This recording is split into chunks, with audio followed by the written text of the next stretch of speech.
नमस्कार, आप देख रहे हैं पंजाब केसरी टीवी। मैं सुनील कुमार और आज चर्चा करेंगे हरियाणा में उस फेरबदल का जो सियासी तौर पर हो रहा है, जिसकी तरह तरह के क्या जो है बड़े बक्से लगते आ रहे हैं। और हमारे साथ स्टूडियो में इस वक्त मौजूद है वरिष्ठ पत्रकार बलवंत तक्षक जी। बलवंत साहब, बहुत बहुत अपना कीमती वक्त देने के लिए धन्यवाद जी। शुक्रिया सुनील जी। तो तक्षक साहब, जिस तरीके से आज कुलदीप बिश्नोई साहब ने पहले कांग्रेस से जाने की चर्चाएं चली, आज उन पे अंकुश लग गया क्योंकि अब इस्तीफा भी विधायकी के ओहदे से दे दिया है।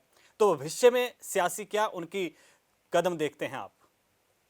देखिए सुनील, बहुत दिनों से चर्चा थी जी कि कांग्रेस के वरिष्ठ नेता कुलदीप बिश्नोई, जो आदमपुर क्षेत्र से कांग्रेस के विधायक हैं, जी। वो पार्टी छोड़ देंगे। जाहिर है कि पार्टी छोड़ेंगे तो उनको विधानसभा की सीट से भी इस्तीफा देना पड़ेगा। दल बदल करने वाले हैं, बीजेपी में जाएंगे। ऐसे में उन्होंने न केवल पार्टी छोड़ी बल्कि आज विधानसभा की सदस्यता से भी इस्तीफा दे दिया। वो खुद विधानसभा स्पीकर ज्ञानचंद गुप्ता जी से मिले, उनके साथ उनकी पत्नी पूर्व विधायक रेणुका बिश्नोई जी भी थी।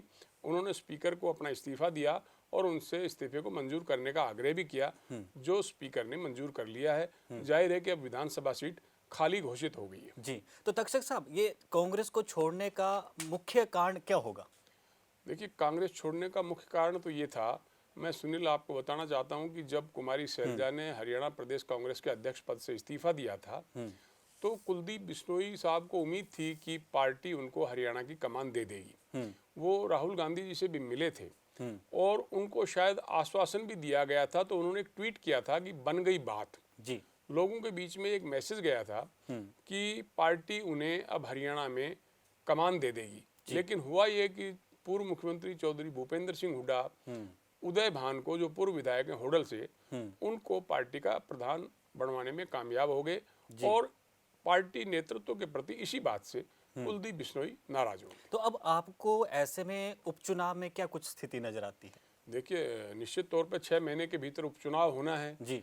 और जाहिर है कि कुलदीप बिश्नोई साहब कल दिल्ली में शायद पार्टी ज्वाइन कर लेंगे, बीजेपी। कहा उन्होंने ये है कि वो एक साधारण कार्यकर्ता की तरह से भाजपा में शामिल होंगे और उनकी भाजपा में शामिल होने के लिए कोई शर्त नहीं है। लेकिन पिछले कई दिनों से उनकी भाजपा के राष्ट्रीय अध्यक्ष जगत प्रकाश नड्डा साहब से, केंद्रीय गृह मंत्री अमित शाह साहब से और मुख्यमंत्री मनोहर लाल खट्टर जी से कई मुलाकात हो चुकी हैं और ये उनकी मुलाकात के फोटो वायरल होते रहे। जाहिर है कि कहने के लिए भले ही ये कहा जाता हो कि बिना शर्त पार्टी में शामिल हो रहे हैं, लेकिन शर्त शायद यही रही होगी कि वो अपने बेटे भव्य बिश्नोई को आदमपुर से बीजेपी की टिकट पर चुनाव लड़वाएं और उनको जितवाकर विधानसभा में भेजें। साथ ही ऐसी भी चर्चाएं हैं कि कुलदीप बिश्नोई साहब ने भाजपा नेतृत्व से ये भी बात की होगी कि आने वाले लोकसभा चुनावों में उन्हें हिसार से पार्टी का टिकट दिया जाए। जी। इस समय जो सांसद हैं भाजपा के, वो ब्रजेंद्र सिंह हैं, जो आईएएस की नौकरी छोड़ के राजनीति में आए थे, और पूर्व केंद्रीय मंत्री चौधरी बीरेंद्र सिंह के बेटे हैं। बड़े भारी बहुमत से वो चुनाव जीते थे, लेकिन आजकल चौधरी बीरेंद्र सिंह बीजेपी के लिए उतने सक्रिय नहीं है। तो ऐसे में कुलदीप बिश्नोई साहब को लगता होगा कि आने वाले 2-2.5 साल में जब लोकसभा चुनाव आएंगे, तब तक वो पार्टी में अपनी पैठ बना लेंगे और हिसार से लोकसभा का टिकट बीजेपी का लेने में कामयाब हो जाएंगे।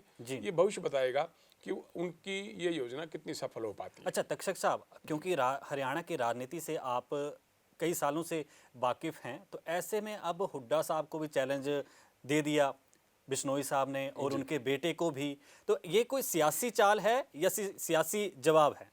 देखिए सुनील, राजनीति में चुनौती चलती रहती है जी। लेकिन भूपेंद्र सिंह हुड्डा अब इस समय विधानसभा में विपक्षी नेता हैं। जी। वो किलोई क्षेत्र से विधायक हैं कांग्रेस के। उनके बेटे दीपेंद्र सिंह हुड्डा राज्यसभा के मेंबर हैं। ऐसे में वो आदमपुर आगे क्यों चुनाव लड़ेंगे?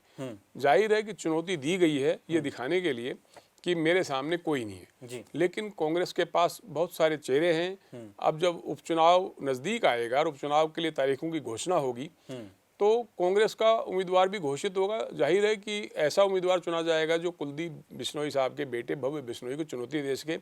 मैं समझता हूं कि इस समय जब बिश्नोई साहब कांग्रेस छोड़ के बीजेपी में गए हैं, तो बीजेपी में भी उस क्षेत्र के बहुत से ऐसे नेता होंगे जो भाजपा छोड़कर कांग्रेस में आना चाहेंगे, जो टिकट के दावेदार होंगे, जो विधायक बनने की इच्छा रखते होंगे और राजनीति में उनका लंबे समय से तजुर्बा भी होगा। जी। आपने कहा कि बेटे चुनाव लड़ रहे हैं, या लड़ सकते हैं। हाँ जी। ऐसी संभावनाएं बन रही जी। हैं। ऐसे में पहले तो मैं आदमपुर सीट पे भी आऊंगा, क्योंकि हरियाणा के कई लोगों ने बहुत से सवाल आज पूछे हैं और सियासी तरह के कई सवाल उठ रहे हैं। तो पहले कांग्रेस का कौन सा चेहरा हो सकता है, किस पे दावेदारी यहाँ पे पेश दांव खेल सकती है कांग्रेस? देखिए, अभी कांग्रेस के प्रदेश अध्यक्ष उदय भान साहब से पूछा गया था जी। कि कुलदीप बिश्नोई साहब के जाने से कांग्रेस को कितना नुकसान होगा और आपका कौन चेहरा हो सकता है जो उनको चुनौती दे सके। तो उनका कहना था कि हुड्डा साहब को मैदान में उतरने की जरूरत नहीं है, हमारा एक साधारण सा कार्यकर्ता भी बिश्नोई साहब को पटखनी दे सकता है। और ये आज का जवाब है उनका। धीरे धीरे जैसे जैसे वक्त बीतेगा तब चेहरा भी सामने आने लगेगा। कांग्रेस के पास मैं समझता हूँ कि अगर बीजेपी छोड़कर पूर्व गृह मंत्री संपत सिंह कांग्रेस में आ जाते हैं, जिसकी की बहुत सारी संभावनाएं हैं, लेकिन अभी तय होना है कि वो बीजेपी छोड़ते हैं कि नहीं। अगर वो कांग्रेस में आते हैं तो भव्य बिश्नोई के खिलाफ कांग्रेस पूर्व गृह मंत्री संपत सिंह को मैदान में उतार सकती है। दूसरा, एक पूर्व केंद्रीय मंत्री है जो हिसार से 2-3 बार सांसद रह चुके हैं, केंद्र में मंत्री भी रहे हैं, जयप्रकाश, वो इस समय विधायक नहीं है। हो सकता है कांग्रेस उन पर भी दाव आजमाए। लेकिन कई चेहरे हैं, अभी वो पार्टी उनको डिस्क्लोज नहीं कर रही, क्योंकि आज कुछ कहने का मतलब नहीं है। वो 6 महीने के भीतर उपचुनाव होना है और जब उपचुनाव की घोषणा होगी तो चेहरे सामने आ जाएंगे। सुनील, अच्छा, इससे पहले जब मैंने सवाल पूछा था तकसर साहब, तो आपने कहा कि बेटा जो है वो चुनाव शायद लड़ सकता है। तो ऐसे में क्या बेटे को उतारना सही रहेगा? क्या मतलब सीधा सा साफ हो जाएगा कि भविष्य में जो है कुलदीप बिश्नोई साहब चुनाव नहीं लड़ेंगे, उपचुनाव, या कहीं और से लड़ेंगे? नहीं, देखिए, मैं ये सोचता हूँ कि जब लोकसभा चुनाव हुए थे तो भव्य बिश्नोई जो है कांग्रेस के उम्मीदवार के तौर पर हिसार से चुनाव लड़े थे और चौधरी बीरेंद्र सिंह के बेटे जो आईएएस थे, नौकरी छोड़ के राजनीति में आए थे, उनके मुकाबले वो चुनाव हार गए थे। और तब स्थिति तो ऐसी थी कि हिसार लोकसभा क्षेत्र में जो आदमपुर हल्का आता है उसमें भी बीजेपी जीती थी और ये शायद पहला मौका था 1968 के बाद जब आदमपुर क्षेत्र में कांग्रेस के उम्मीदवार और भजनलाल परिवार के किसी सदस्य ने मतलब पिछड़ने तक की नौबत आई हो। जी। मैं समझता हूं कि 1968 से लेके आज तक भजनलाल परिवार चाहे किसी पार्टी में रहा हो, कभी आदमपुर से नहीं आ रहा है। भजनलाल जी वहां से विधायक रहे, उनकी पत्नी जसमा देवी जी वहां से विधायक रही, कुलदीप बिश्नोई साहब वहां से विधायक रहे और उनकी पत्नी रेणुका बिश्नोई जी भी आदमपुर से विधायक रही हैं। भव्य बिश्नोई चूंकि हिसार लोकसभा क्षेत्र से चुनाव हार गए थे और हर पिता की इच्छा रहती है कि उनका बेटा राजनीति में चुनाव जीते, विधानसभा लोकसभा में पहुंचे। अब उन्हें ऐसा लगा कुलदीप बिश्नोई साहब को कि कांग्रेस ने उनको अगर प्रदेश अध्यक्ष नहीं बनाया है तो वो बीजेपी में जाके अपने बेटे को राजनीति में आगे ला सकते हैं और अपनी मौजूदगी में किसी बेटे का चुनाव जीतना हमेशा पिता के लिए खुशी की बात होती है। अब देखना यह है कि बीजेपी के टिकट पर वो विधानसभा में पहुंचते हैं, उनकी कितनी अच्छी परफॉर्मेंस रहती है, उनके मुकाबले में कौन मैदान में उतरता है।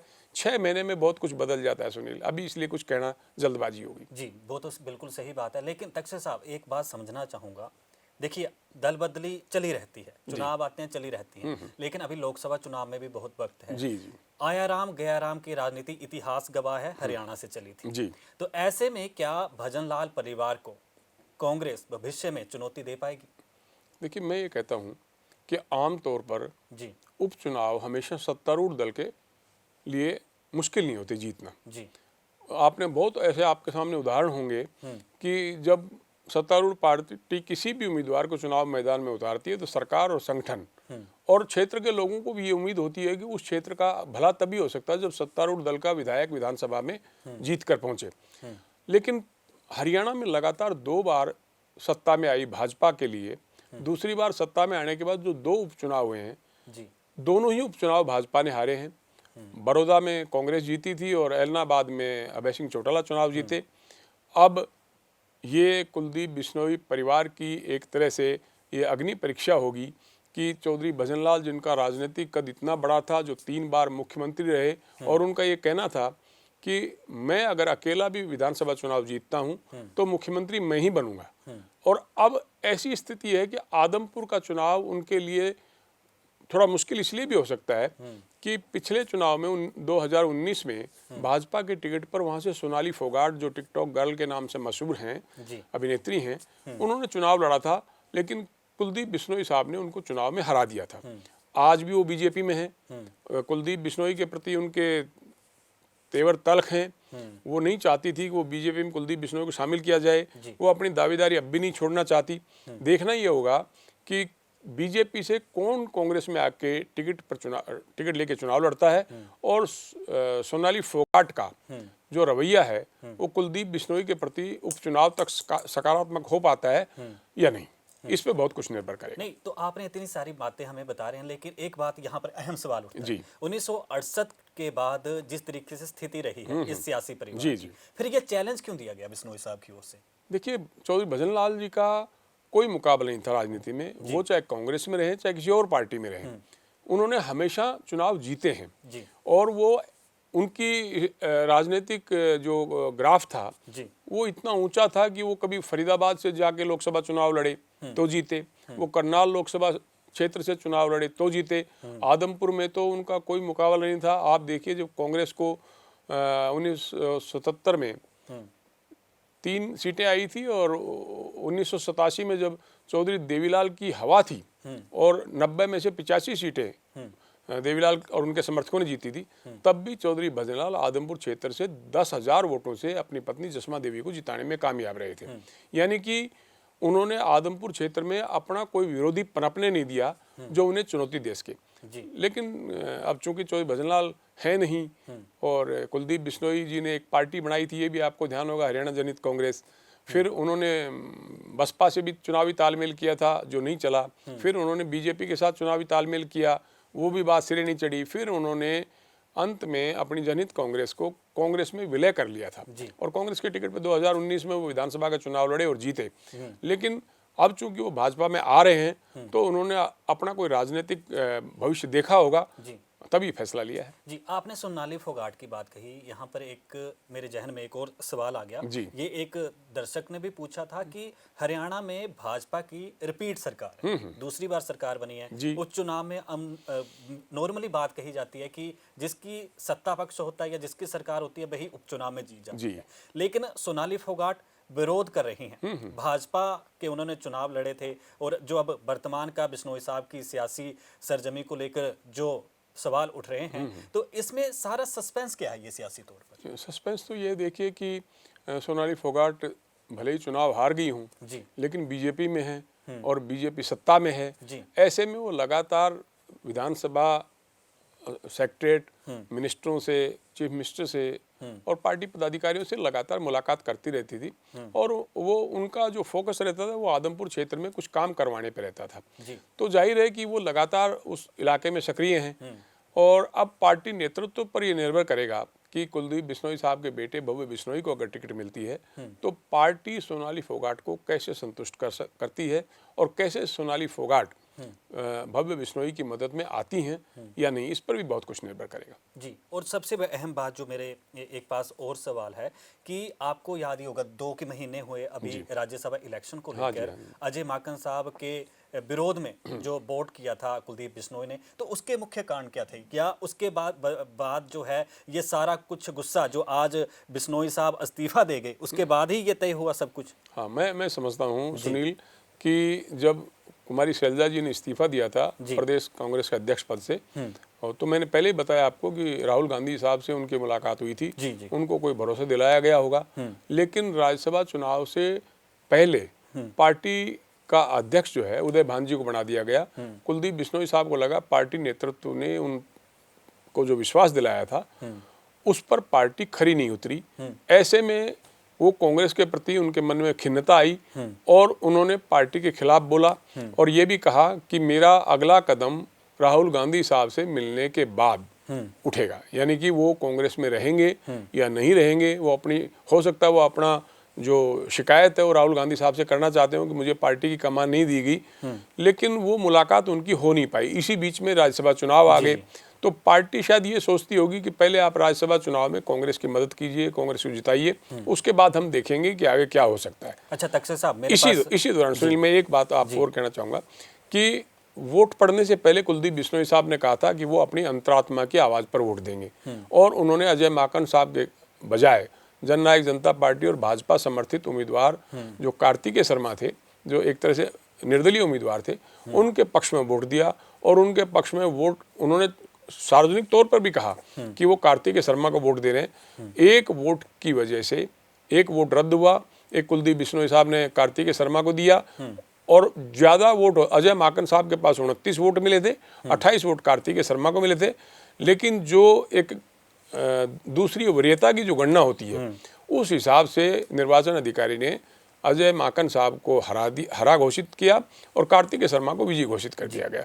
तो पार्टी ने नाराज होकर कुलदीप बिश्नोई साहब जितने भी पदों पर थे, पार्टी ने उनको निष्कासित तो नहीं किया, लेकिन तमाम उनके पास जो जिम्मेदारियां थी उनसे उनको हटा दिया था और लग रहा था कि कुलदीप बिश्नोई साहब का अगला कदम कांग्रेस छोड़ने का होगा, जो आज उन्होंने छोड़ दी। जी, चलो उन्होंने कांग्रेस तो छोड़ दी, लेकिन उसके बाद जो राजनीतिक तौर पर प्रतिक्रम आ रहे हैं उस पर आता हूं और इसके बाद एक और अहम सवाल लूंगा आपसे, क्योंकि वक्त की भी कमी है। तो ऐसे में अब कांग्रेस के जो उदयभान सिंह हैं, उन्होंने कहा कि बीजेपी के हाथों खेल रहे थे अभी तक कुलदीप बिश्नोई। तो ये बात, इतनी बड़ी बात क्यों कही उन्होंने? इसलिए कही और उन्होंने आज ये भी कहा कि वो भाजपा के हाथों तो खेल ही रहे थे, उनकी मिली भगत भाजपा से पहले भी थी।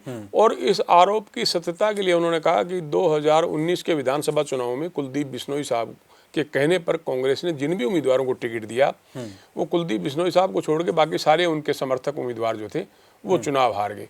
यानी कि उनका ये आरोप है सीधे सीधे कि कुलदीप बिश्नोई साहब ने जिन उम्मीदवारों को टिकट दी वो हो सकता है भाजपा के कहने पे दियो। हालांकि राजनीति में कुछ भी संभव है, लेकिन अब उनके आरोप में कितनी सत्यता है और कितनी सत्यता नहीं है ये तो हम नहीं जानते। लेकिन आज उन्होंने ये आरोप लगाया है कि उन्होंने जो टिकट दिलवाए थे वो सही लोगों को टिकट नहीं दिलवाए।